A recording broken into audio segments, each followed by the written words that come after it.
Hello guys, magandang araw, mabuhay. For today's video, magbe-betadine testing po tayo. As you can see, meron po tayong malinis na tubig. Lalagyan natin yan ng betadine. And yung product po na ating susubukan is yung nabili ko from TikTok.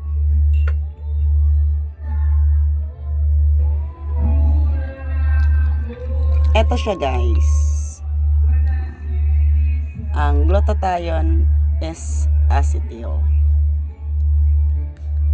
So, na-open ko na siya at na-inom ko na rin ng ilang beses nung makita ko lang ang betadine na ito.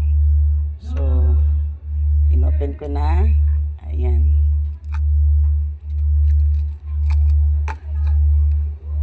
Two capsules nga po pala ang iniinom ko niyan everyday. 2 capsules.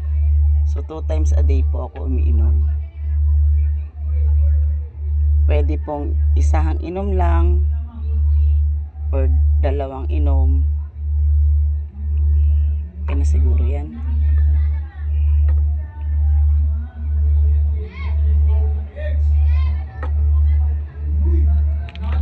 Ay, nalagyan siya. Alaka. Yay. So, ayan. Dadagdagan pa natin kasi mukhang kulang pa. Ayan. So, kulang pa. Dagdagan pa natin siya.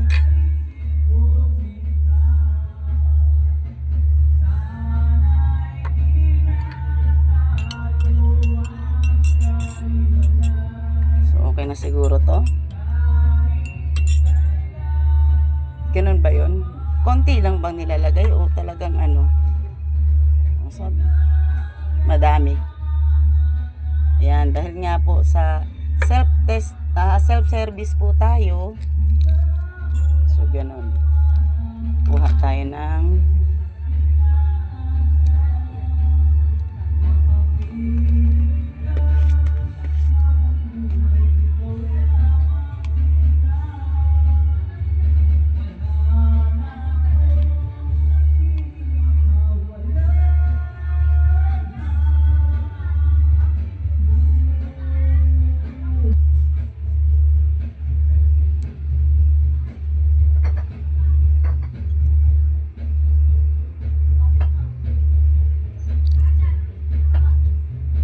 So, inubos ko po yung isang capsule.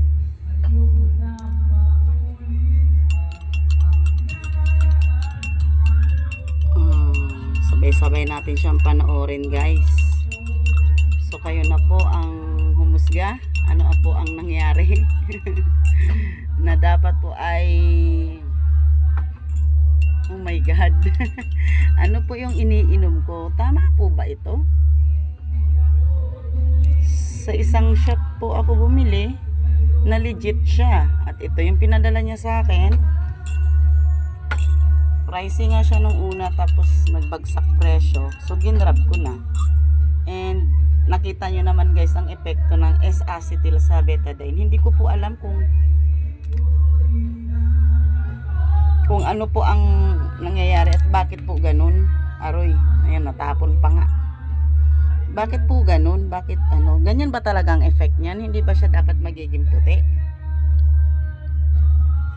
So, ano po ang dapat kong gawin? Dapat ko pa bang inumin pa ba ito ng continuous o ititigil ko na?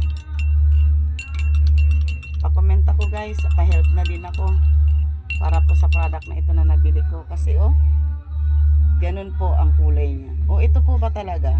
Continuous ko pa po ba siyang inumin o ititigil ko na? Help me guys. Thank you so much. Disclaimer po dun sa mga ibang basher o kung ano. Ito po kasi ang lumabas sa aking betadine testing.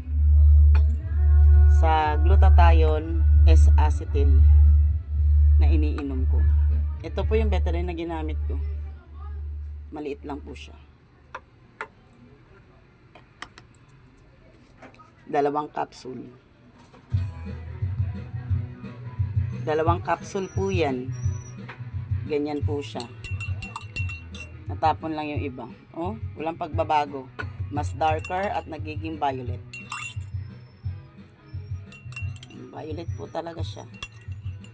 Kahit ano pong gawin ko, nagiging black. Black siya, black. Oh, di ba? Black. Oh, tapos para may pagka-violet.